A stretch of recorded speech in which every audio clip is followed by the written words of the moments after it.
Dans la deuxième et dernière partie du cours, nous allons parler des équations cartésiennes de cercle. Alors, on peut décrire les droites à l'aide d'équations qui lient les coordonnées des points qui sont sur ces droites, et bien on peut faire pareil avec les cercles. Alors, d'abord, la première chose à faire, qu'est-ce qu'un cercle? Un cercle, bon, ceux qui commencent à penser c'est un rond, vous sortez tout de suite, d'accord? Un cercle, mathématiquement, c'est l'ensemble de tous les points, donc si j'ai le centre du cercle, c'est l'ensemble de tous les points qui sont à égale distance du centre. Donc si vous prenez n'importe quel point du cercle, il sera toujours à la même distance du centre. Cette distance, on appelle ça le rayon.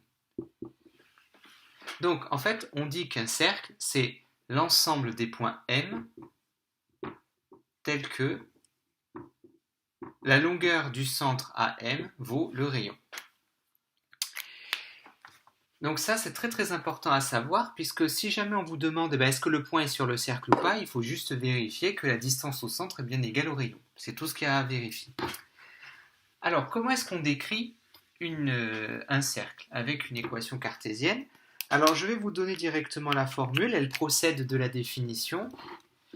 Donc, la démonstration se trouve sur votre polycopier de cours. Donc, si jamais on veut décrire un cercle de centre oméga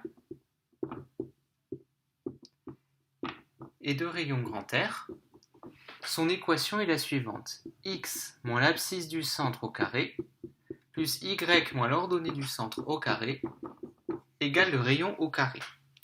Alors ça fait une équation qui a l'air un petit peu compliquée comme ça.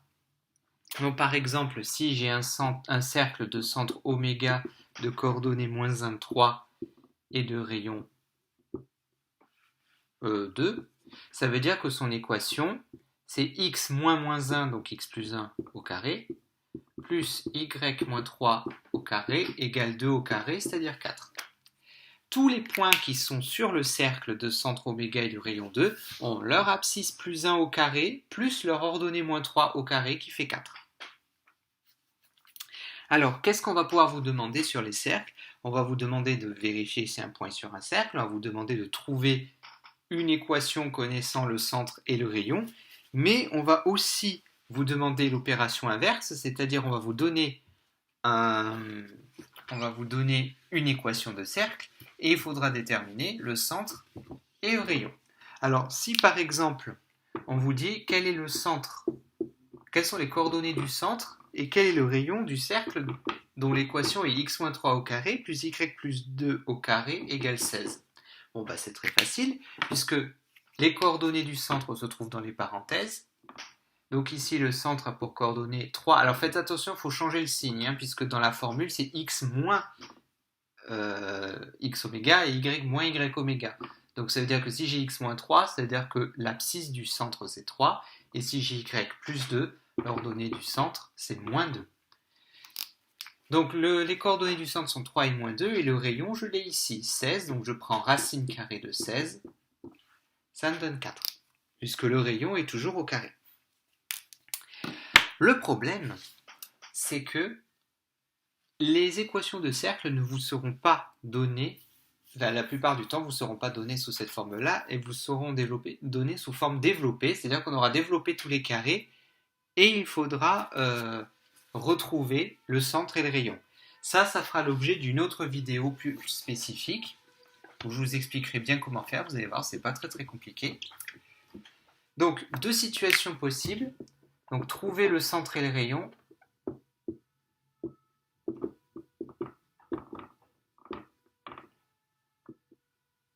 ou bien alors trouver l'équation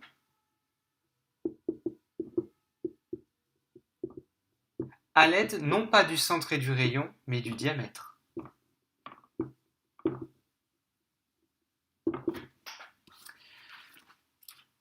Donc, si on vous donne deux points, par exemple A de coordonnées 1, 3 et B de coordonnées moins 3, 1, et on vous demande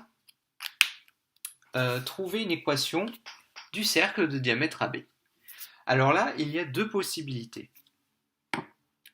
Soit, tout simplement, vous considérez que pour avoir une équation de cercle, il faut le centre et le rayon. Le centre, c'est le milieu du diamètre. Donc, je calcule les coordonnées du milieu, c'est-à-dire j'additionne les coordonnées, je divise par 2.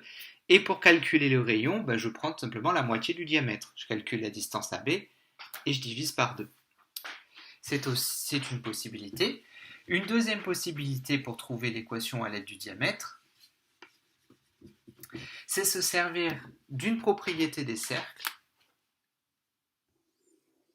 qui est la suivante, et qu'il faut éviter d'oublier.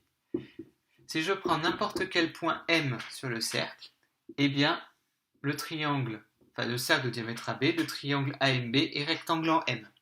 Vous pouvez prendre n'importe quel point M, c'est toujours vrai. Donc en particulier, ça veut dire que le vecteur MA et le vecteur MB sont orthogonaux, donc leur produit scalaire vaut 0. Si vous appelez x, y les coordonnées de M, alors vous pouvez calculer les coordonnées du vecteur MA.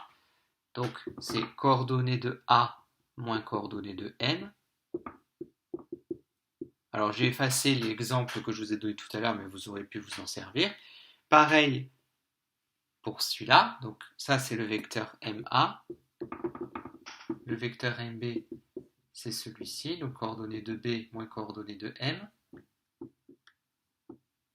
Et calculer le produit scalaire et voir quand est-ce qu'il est égal à 0. Ça va vous donner une équation de cercle sous forme développée et il faudra la remettre sur sous la bonne forme. Donc, sur les cercles, qu'est-ce qu'il faut savoir?